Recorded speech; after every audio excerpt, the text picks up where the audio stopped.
The shocking and disturbing hypocrisy of Democrats. That was Biden's Secretary of State Antony Blinken, Jen Psaki, former FBI Director Christopher Wray. We should point out he's a Republican. Pentagon Chief Lloyd Austin, Democrat Senator Christopher Murphy.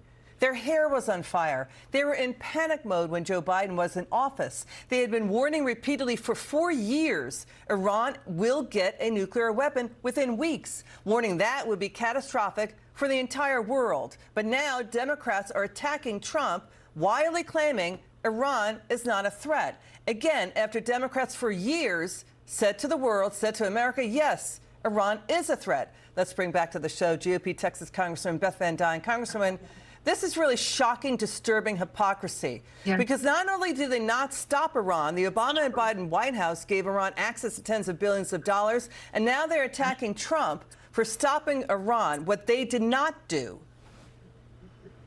Their hate for this president seems to have no bounds. They all admitted, all of them admitted, that this was the top sponsor of terrorism across the globe, that they posed an immediate threat. We were seeing it get worse. You had confirmation by people like John Ratcliffe and, Joint Chairman of Joint Chiefs of Staff Kane, of Marco Rubio, Pete Hegseth, have all been able to verify that this was an imminent threat. And I guess it's just they're playing word games to define the word imminent. But the fact is that you had Iran that was on the precipice of being able to develop a nuclear bomb, nuclear warheads, ballistic weapons, ballistic missiles that could have inflicted the death of millions and millions of people. Trump put a stop to it. Democrats hate it, that it was Trump who did it. They only talked about it, and they will not give him a win no matter what. So they have no shame.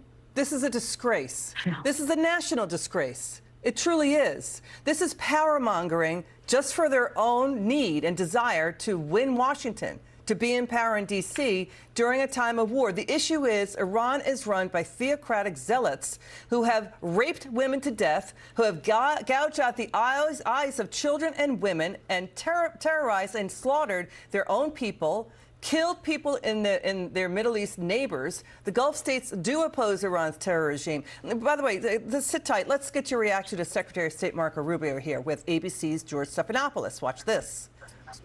Every single terrorist group in this region has a link to the Iranian regime. Every single one. The Houthis, Hezbollah, Hamas, the Shia militias that are attacking everyone out of Iraq. Every single one of these groups and all the destabilization in this region tracks directly back to the Iranian regime.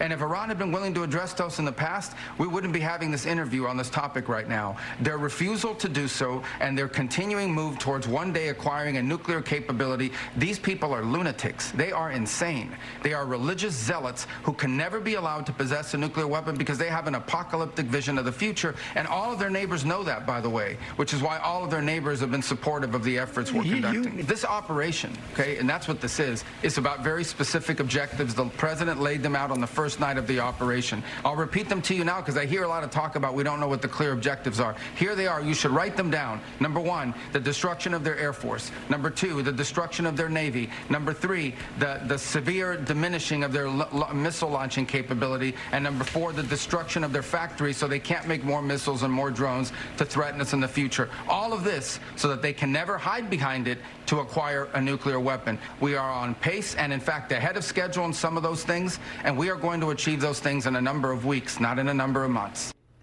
You should write it down. Your reaction, Congresswoman. Look, I think the American military has proven that its superiority. We've embarrassed Russia, we've embarrassed China. Look what we've done in Venezuela. It's surgical, it's strategic, it's successful. And instead of celebrating that, you see Democrats forgetting the fact that they represent the United States of America, and they hate Trump so much that all they're going to do is try to undermine us on the worldwide stage. For what? It is despicable. It is to what end? But why? For what? Because it means not giving this president the credit due, not giving him any kind of credit at all, hoping that they can make him look as bad as possible so that going into the midterms, they get to keep power. But look what they're doing. This is a horrible regime, a terrorist regime that has been supporting all of this terrorist activities and deaths across the country, deaths across the world. Trump has put an end to it, but God bless, Democrats aren't representing their constituents, aren't representing the best interests of the United States. All they have is hate for this president in their heart. That's all they're showing. Congresswoman Van Duyne from Ways and Means, great to have you on. It's good to see you again. We'll have you back on again soon. Thank you. Coming up next, now watch this one.